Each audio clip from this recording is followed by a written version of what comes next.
আপনারা যে ভিডিওটা দেখছেন এটি খুলনা মেডিকেলের নার্স রিপাই ভিডিও থেকে এভাবে পড়ে গেছে। এটি হচ্ছে গত মে মাসের 20 তারিখে খুলনা মেডিকেলে একটি অগ্নিকাণ্ডের ঘটনা ঘটে, আপনারা সবাই জানেন। ওই সময় নিজেকে বাঁচানোর জন্য ওটি রুম থেকে এভাবে লাফিয়ে পড়ে যায় নার্স রিপা। এই বিষয়টি নিয়ে আমি গত জুন মাসের 11 তারিখে আমি নার্স রিপার হাজবেন্ডের সাথে কথা বলার পর আমি নার্স রিপার বিস্তারিত নিয়ে একটি ভিডিও পোস্ট করেছিলাম। পোস্ট করার কয়েকদিন পরে আবার তার যে কল রেকর্ডটা আমি আবার আপলোড করলাম। তারপরে আমার গত 21 তারিখে নাকি 22 তারিখে বুঝি, সম্ভবত 22 তারিখ বা 23 তারিখে নার্স রিপার সাথে আমার সরাসরি কথা হয়। কথার পরে আমি যেটা জানতে পারলাম যে খুলনা মেডিকেলের যারা নার্স রিপার যারা সহকর্মী, যারা নার্স ডাক্তার অন্যান্য স্টাফ যারা সবাই মিলে নার্স রিপার জন্য একটি অর্থ সংগ্রহ করেছে এবং কয়েকটা ধাপে তাকে মোট 4,90,500 টাকা সহযোগিতা করেছে। এবং এই সহযোগিতার পিছনে মূল ভূমিকাটা পালন করছে হচ্ছে এখানে নার্স রিপার যে সহকর্মী নার্স মাধবী, চম্পা আপু, প্লাস ওইখানে বুঝি ইনচার্জ হোসনে আরা নামে, তারা খুবই আন্তরিকভাবে সহযোগিতা করে এই অর্থটা তার কাছে পাঠিয়েছে। এবং এই বিষয়টার জন্য নার্স রিপার সাথে যখন আমি কথা বলছি, সে সকলের প্রতি খুবই কৃতজ্ঞতা জানিয়েছে।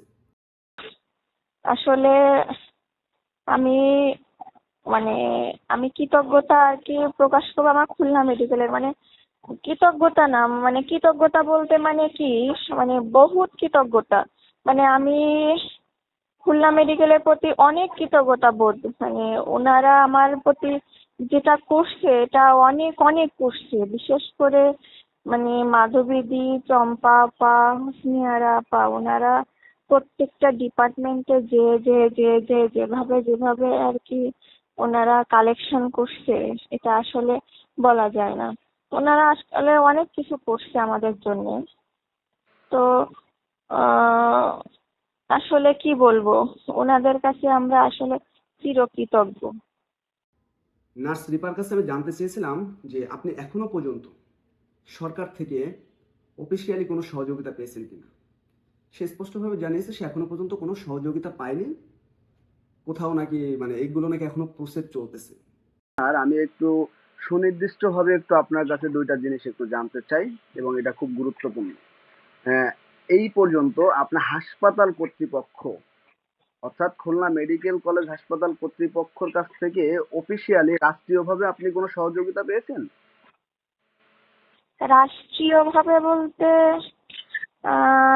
আমি সঠিক জানি না রাষ্ট্রীয়ভাবে কিনা, কিন্তু আমি যেটা জানি হচ্ছে আমার সিনিয়র আপারা এটা হচ্ছে হসপিটাল থেকে কালেক্ট করে এটা আমাদেরকে আমি দিতে। তো আপনাকে সেটা বললাম, ধরেন যে হসপিটাল থেকে আপনার যারা সহকর্মী বৃন্দ যারা আছে তারা যে যেভাবে যতটুকু পারে সেভাবে কালেকশন করে একটা হ্যাঁ হ্যাঁ হ্যাঁ হ্যাঁ হ্যাঁ সহযোগিতা করে। এটা এটা এটা যার যার ব্যক্তিগত ব্যাপার, ঠিক আছে? হ্যাঁ হ্যাঁ এটা ব্যক্তিগতভাবে দিতে, আমি কিন্তু আপনার কাছে রাষ্ট্রীয়ভাবে আমার যতটুকু সুনির্দিষ্টভাবে আপনার কাছে যেটা জানতে চাচ্ছি যে যেহেতু এটা একটা রাষ্ট্রীয় একটা একটা আপনার অ্যাক্সিডেন্টে আপনি আহত হয়েছেন, ঠিক আছে, আপনি অসুস্থ হয়েছেন, সেক্ষেত্রে এখানে মনে করেন হাসপাতাল কর্তৃপক্ষের একটা দায় থেকে যায়, এটা মাস্ট বি, ঠিক আছে। সেক্ষেত্রে আপনার হাসপাতাল কর্তৃপক্ষ অফিসিয়ালি ভাবে আপনাকে কোনো সহযোগিতা করছে কিনা বা আপনার পাশে দাঁড়িয়েছে কিনা, এটা একটু জানতে চাই, বুঝছেন?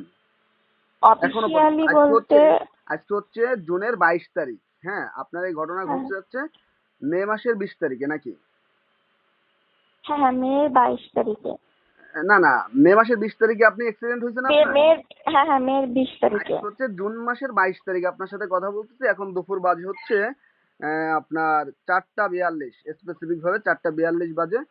জুনের বাইশ হ্যাঁ তারিখ মোটামুটি ভাবে 1 মাস ওভার হয়ে গেছে। তো এই জায়গা থেকে আপনি বিভিন্ন জায়গা থেকে ধরেন আপনি সহযোগিতা পেয়েছেন, কিন্তু আমার কথা হচ্ছে যে আপনি রাষ্ট্রীয়ভাবে হাসপাতাল কর্তৃপক্ষের কোনো সহযোগিতা পেয়েছেন কিনা?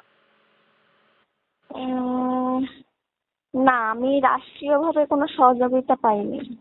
আচ্ছা, এইটা একটা খুবই আমাদের জন্য খুবই একটা মর্মান্তিক বিষয়। তো এইটা এই বিষয়টাকে আমরা একটু মনে করেন যে রাষ্ট্রের যারা ঊর্ধ্বতন কর্মকর্তা আছে তাদের একটু দৃষ্টি আকর্ষণ করতে চাই, কারণ এটা রাষ্ট্রের নৈতিক একটা দায়িত্ব।